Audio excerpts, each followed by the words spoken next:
Spiced potatoes! Wedges!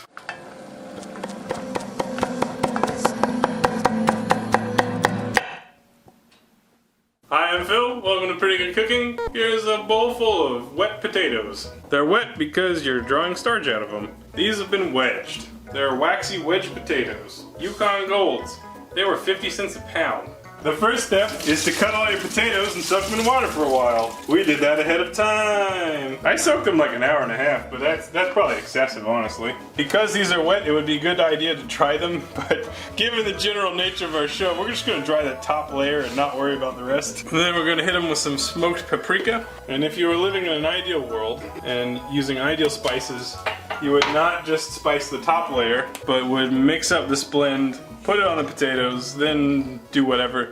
But instead, we're just gonna throw the spices on top and we're gonna like throw them up in the air and hope for the best. Literally, these potatoes will be up in the air. This is onion power. Onion is like it's the key upon which all of their flavor is built. This is garlic power, almost as good as onion power, but not quite. Here's some conventional paprika because you wouldn't want too much smokiness without more red. Functionally, that's what regular paprika does. It turns things red. And private selection oregano. Not that Mexican brick oregano anymore. This is the fancy stuff. Mexican brick oregano? Courtney doesn't understand the reference. Bless her heart. I do. Bless her heart.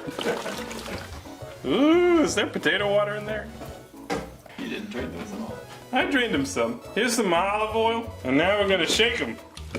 I don't know if it's the smoked paprika or what, but I'm getting the smell out of this. No, it's the oregano. It's the oregano and the paprika. It smells like a Lunchable. I swear to God, smell that, Jimbo. Smell that. That is a Lunchable. It smells just like a Lunchable. That's weird. It is weird. Okay, now dump them on a tray. Hit it with the salt.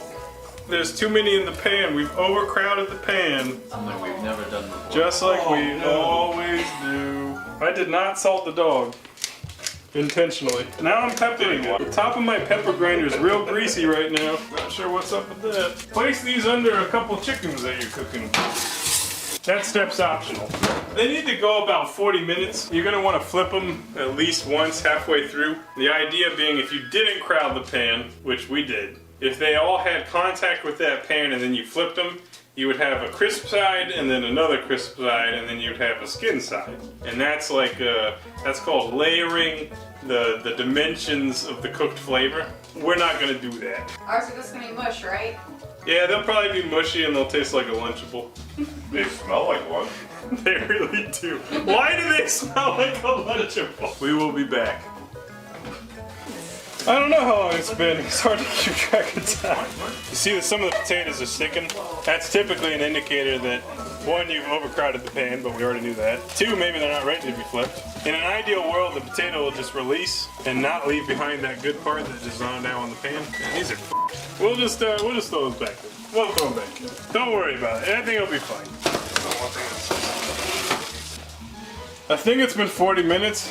That's what my goal was anyways. You can see we burned some of them, but wouldn't be our show if we didn't do it. Here's a potato. Is it done? It's hot. Oh, that's good. That's a nice potato. Well, that's how you make spiced potatoes, and you burn some of them, but that's okay. Don't overcrowd the pan. Great side dish for lots of things.